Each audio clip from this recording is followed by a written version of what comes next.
నమస్తే. Spiritual, motivation, educational వీటికి సంబంధించి ఇంటర్వ్యూస్ ఇవ్వదలుచుకున్న వాళ్ళు కింద నంబర్ కి కాంటాక్ట్ చేయండి. నమస్తే, వెల్కమ్ టు అవర్ ఛానల్. నేను పద్మిని. ప్రస్తుతంతో పాటు ప్రముఖ ఆధ్యాత్మికవేత్త, దత్త ఉపాసకురాలు శ్రీమతి లతా దత్త గారు మనతో పాటు ఉన్నారు. మాట్లాడదాం. నమస్తే అక్క.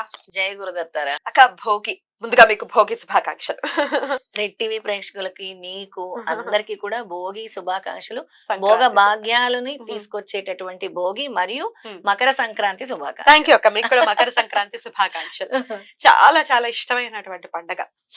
ఎవరు పిలిచినా, ఎవరు పిలవకపోయినా అయ్యయ్యో, నాతో పాటు వచ్చేనా? తప్పకుండా తప్పకుండా. అంటే ఏం లేదు, ఆంధ్రాలో చాలా బాగా జరుగుతుంది. బాగా జరుగుతుంది ఆంధ్రాలో, అసలు చాలా బాగుంటుంది కాబట్టి మా మమ్మీ ఇంటికి వెళ్ళిపోతున్నాను ఈసారి. అవునా? నేను పుట్టిన తర్వాత నేను ఆంధ్రాలో పండగ అంత బాగుంటుందని చూసింది నేను మహాన్యూస్ లో పనిచేసేటప్పుడు. నేను ప్రోగ్రామ్ చేయడానికి వెళ్ళా. అసలు కళ్ళు చెదిరిపోయాయి. ఇంకా 1 వీక్ కి ముందు భీమవరం, అయ్యో బాబోయ్, భీమవరంలో అడుగు పెట్టామంటే ఇంకా చూడక్కర్లేదు. అందమైన రంగవల్లులు, సంక్రాంతి సంబరాలు. అసలు సంక్రాంతి అంతా భీమవరంలోనే ఉన్నారు. అసలు అన్ని పండగలు కలిపి ఒక్క సంక్రాంతికి ఒకటి చాలేమో అనిపిస్తుంది. అంత అద్భుతంగా. బాబా, ఓ పక్కన కోడి పందాలు, ఓ పక్కన ఏమో అందరూ రంగవల్లులు, రంగవల్లులు, కొత్త బట్టలు, డూడు బస్సు. అద్భుతం, అసలు అద్భుతం. ఈ పండగ అంటే పండగే, సంక్రాంతి పండగే. రైట్. సంక్రాంతి పండగ, భోగి మనకు తెలిసిందే, అందరూ చేసుకునేదే. అయినప్పటికీ తెలియని వాళ్ళ కోసం మళ్ళీ కమెంట్లు పెడతారు, ఇది వరకు తెలీదు అని చెప్పి. తెలియని వాళ్ళు ఉండొచ్చు కదా. వారి కోసం భోగిని ఎలా చేసుకోవాలి, సంక్రాంతిని ఎలా చేసుకోవాలి చెప్పండి అక్క. తప్పకుండా పద్మిని, చాలా చక్కటి విషయం, అందరికీ తెలిసే ఉంటుంది. కానీ ఊర్లలో ముఖ్యంగా పాత వస్తువులన్నీ తీసుకొని భోగి మంటలు వేస్తారు.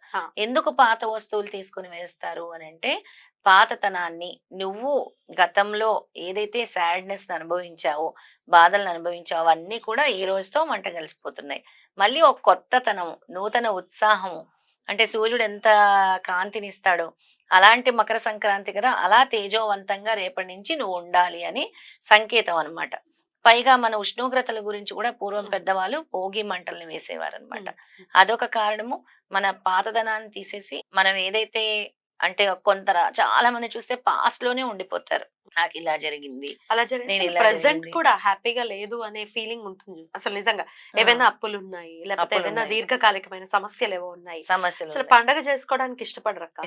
వాళ్ళని ఎట్లా మోటివేట్ చేయాలక్క? ఎందుకంటే మనం స్టార్ట్ చేయాలి ఏదో ఒకటి. అలాంటి వాళ్ళ కోసమే పద్మిని ఇది. ముఖ్యంగా ఇలాంటి వాళ్ళ కోసం మన సనాతన ధర్మం ఎంత గొప్పదని అంటే, ప్రతి దానికి ఓ విశిష్టత ఉంటుంది. ఈ భోగ భాగ్యాలను తీసుకొచ్చేదని ఎందుకు చెప్పారు? మనం చేసేది చక్కగా అందమైన రంగవల్లులు వేస్తాం. ముందుగా రంగవల్లు వేసి దాంట్లోనే కదా భోగి మంటలు పెడతాం. ఆ రంగవల్లులు ఎందుకు వెల్కమ్ చెప్తున్నాము. పూర్వము బ్రహ్మదేవుడి నుంచి స్టార్ట్ అయింది ఈ రంగవల్లులు. ఎందుకు అనంటే, అసలు రంగవల్లులు ఎక్కడి నుంచి మొదలయ్యాయి అంటే, బ్రహ్మదేవుడు ఒక రాజు కుమారుడు చనిపోతే ఆయన ఈ విధంగా ఆ అబ్బాయి బొమ్మ గీయమంటారు. ఆ అబ్బాయి బొమ్మ గీసిన తర్వాత నేను అందులో ప్రాణం పోస్తాను. అదొక స్టోరీ చెప్పుకోవాలంటే మళ్ళీ ఇంకొక ఎపిసోడ్ కావాలి అంటారు. అసలు అక్కడి నుంచి దేవతల్ని ఆహ్వానించడానికి, ఒక శుభ సంకేతానికి, ప్రతి గుమ్మం దగ్గరికి వచ్చినప్పుడు కూడా ఒక అందమైన గీతలు, ప్రతి గీతకు కూడా ముగ్గుకి కూడా అర్థం ఉంటుంది. ఇన్ని చుక్కల ముగ్గు. లాస్ట్ కనుమ రోజు రథం ముగ్గేసి ఎందుకు తోక వేసి వదిలేస్తాం? అలా వెళ్ళిపోవాలి, రథం వెళ్ళిపోతుంది కాబట్టి. అందుకే ముగ్గుకి అంత విశిష్టత. లక్ష్మీకరము, దేవతల్ని ఆహ్వానించడం కోసం మనం ముగ్గులు వేస్తాం. మేము పండగ చేసుకోము, ఇలాగే దిగులుగా ఉంటాం, మేము గుమ్మం శుభ్రపరచుకోము, అసలు గడపను శుభ్రపరచుకోము అనుకునే వాళ్ళందరూ కూడా అంటే ఎలా? మేల్కోనండి, కొంచెం నూతన ఉత్సాహం తెచ్చుకోండి, పాతతనాన్ని వదిలేసేయండి. అందుకే మకర సంక్రాంతి. కొత్త పంటలు ఎందుకు జరుపుకుంటున్నాం? కొత్త పంటలు, పాడి పంటలు, పశువుల్ని చక్కగా అలంకరించేసేటటువంటి పండుగ. అలా చేసుకొని రంగవల్లులు వేసి పాతవి ఏవైతే ఉంటాయో అవన్నీ వేసి అందులో దగ్ధం చేసేస్తున్నారు. మీ ఈవిల్ ఫోర్సెస్ ని, మీ చెడు గుణాలని అన్నిటినీ అందులో వేసేసి ఒక కొత్త నూతన ఉత్తేజంతో మీరు నెక్స్ట్ సంక్రాంతి రోజు నుంచి ఉండబోతున్నారు. అది భోగి. ఇంకా అందులో వేసేటటువంటి పిడుకలు, లేదంటే ముగ్గులో పెట్టేటువంటి గొబ్బెమ్మలు కూడా ఏంటి అనంటే, సైంటిఫిక్ గా కూడా దానికి చాలా రీజన్ ఉంది.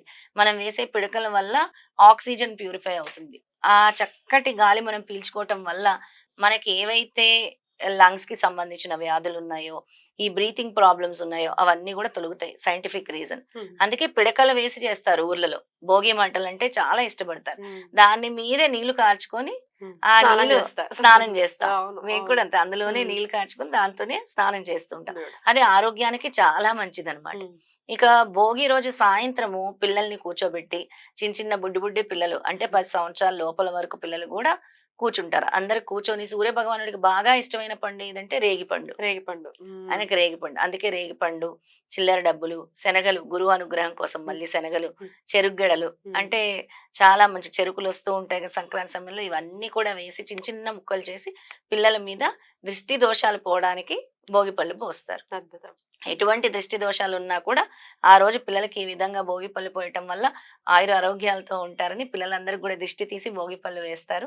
ఇంకా చిన్నపిల్లలు ఉండే ఇళ్లలో బొమ్మల కొలువులు పెట్టుకుంటారు. చాలా చక్కటి అందమైన బొమ్మల కొలువులు పెట్టుకుంటూ ఉంటారు. ఇంకా పతంగుల పండుగ అంటారు బా. తెలంగాణలో. అసలు ఇక్కడైతే నెక్స్ట్ లెవెల్ అవుతూ ఉంటుంది. Right, కైట్ల right. పండుగ, పతంగుల పండుగ అంటారు. అవును, అవును. అవన్నీ కూడా జరుగుతూ ఉంటాయి. ముఖ్యంగా మినుము తింటారు అందరూ. మినుము అంటే ఇడ్లీలు, ఇలా మినపప్పు గారెలు కొంతమంది గారెలు. తింటారు. బలం కోసం మనకు ఉండే కాలానికి అనుగుణంగా పెద్దలు డిజైన్ చేసినటువంటి వంటలు ఇవన్నీ కూడా. ఇక అరిసెలు చేస్తారు. అరిసెలు, అలాగే జంతికలు చేస్తారు, పిండి వంటలు. అసలు పిండి వంటలకి ఇంకా లోటే ఉంది. ఇది అది కాదు, కుమ్మేయడమే. కుమ్మేయటమే. ఇవన్నీ కూడా ఆ రోజు భోగి నుంచి మొదలవుతుంది, కనుమతో ఎండ్ అవుతుంది. నోరు ఊరిస్తున్నారక్క మీరు ఇప్పుడు. నువ్వు నోరు- జంతికలు అంటారు, గారెలు అంటారు, మనకేమో హాట్ ఒకసారి అన్ని గుర్తు తెచ్చుకోవాలి కదా అదే అదే పద్ధతి. పండగ వాతావరణం అంతా కళ్ళ ముందు కట్టేలా అదే చూపిద్దాం. అదే అలాగే జరుగుతుంది. ఇక సంక్రాంతి అక్క, మకర సంక్రాంతి. మకర సంక్రాంతి రోజు విశేషంగా ఏంటంటే అందరు అలంకరించుకొని ఉమ్. స్వామికి పొద్దున్నే లేచి ఇల్లు అంతా కూడా తడిబట్ట పెట్టుకొని దేవుడికి పూజించేసి దేవాలయాలకు వెళ్ళే వాళ్ళు దేవాలయాలకు వెళ్తారు. బ్రాహ్మణుల్ని పిలిచి స్వయం పాకాలు ఇచ్చేవాళ్ళు స్వయం పాకాలు ఇస్తారు, పిండి వంటలు చేసుకుంటారు. నలుగురు కలిసి కూడా. దీనికి అర్థం ఏంటంటే పద్మిని, పండుగ ఎందుకు జరుపుకోవాలి మకర సంక్రాంతి గాని ఏంటి అని అంటే, కూతుర్లు, అల్లుళ్ళు, కొడుకులు, కోడళ్ళు అందరు ఒక చోట కలుస్తారు. గ్యాదర్ అవ్వాలి. ఉమ్. అంటే అందరు కలిసిమెలిసి ఉండాలి అని తెలియచేస్తున్నటువంటి పండగ ముఖ్యంగా. ఉమ్. అందుకే ఊర్లోకి వెళ్ళిపోతారు. మన హైదరాబాద్ చూస్తే ఖాళీ అసలు అయిపోయి మొత్తం ఉంటుంది. చెరిగేసినట్టు అయిపోతుంది చెరిగేసినట్టు అసలు. ఏంటి ఇది హైదరాబాదా అనిపిస్తుంది. ఆ. దీనికి ముఖ్యంగా పెద్దలు చెప్పినటువంటిది ఏంటి అని అంటే, అందరూ కూడా కలిసిమెలిసి ఉండటానికి ఇది ఒక పండుగ మనం జరుపుకుంటున్నాము. అలాగే అందరు కలిసి పిండి వంటలు చేసుకుంటారు. అంటే ఎలా ఉండాలి కలిసిమెలిసి అని చెప్పడానికి ఈ పండుగ ఒక విశేషంగా మనం చెప్పుకోవచ్చు. సంక్రాంతి రోజు Beautiful, beautiful. ఇంకా ఆడేవాళ్ళు ఆడుకుంటారు, పాటలు పాడే వాళ్ళు పాడతారు, డాన్సులు చేసే వాళ్ళు చేస్తారు, పేకాట ఆడేవాళ్ళు అయ్ బాబోయ్. పేకాటలు ఆడతారు, కోడి పందాలు ఆడేవాడు కోడి పందాలు. ఇవన్నీ మామూలు ఊర్లలో ఎంటర్టైన్మెంట్ జరుగుతాయి. కాదు ఈ పండుగ. ఇవన్నీ ఊర్లలో జరుగుతాయి, మామూలు ఎంటర్టైన్మెంట్ కాదు. ఇదన్నీ ఎక్కడ లేని అంటే అంటారు కదా బావా మరదళ్ళ సరసాలు, ఇవన్నీ కూడా మనం సినిమాల్లో చూడటం కాదు, నిజంగా జరుగుతూ ఉంటాయి జరుగుతాయి. ఊళ్ళల్లో. అలాంటి పండుగ కలిసి మెలిసి ఊరంతా చేసుకునే పండుగ మకర సంక్రాంతి. తప్పకుండా తప్పకుండా. ఇక కనుమ అంటే followed by Kanuma and Mukkanuma. Kanuma Mukkanuma ఉమ్. ఆ రోజు అంతా కూడా బ్రాహ్మణులు అయితే తినరు, కానీ ముఖ్యంగా అక్కడంతా కూడా నాన్ వెజ్లు ఉంటాయి. అమ్మో బాబోయ్. పందెం కోళ్ళని ఉండాలి. చేయవలసినటువంటి పనులు ఇవి. అద్భుతంగా తెలియజేశారు అక్క. మరొక్కసారి మీకు మకర సంక్రాంతి శుభాకాంక్షలు తెలియజేస్తూ నమస్తే.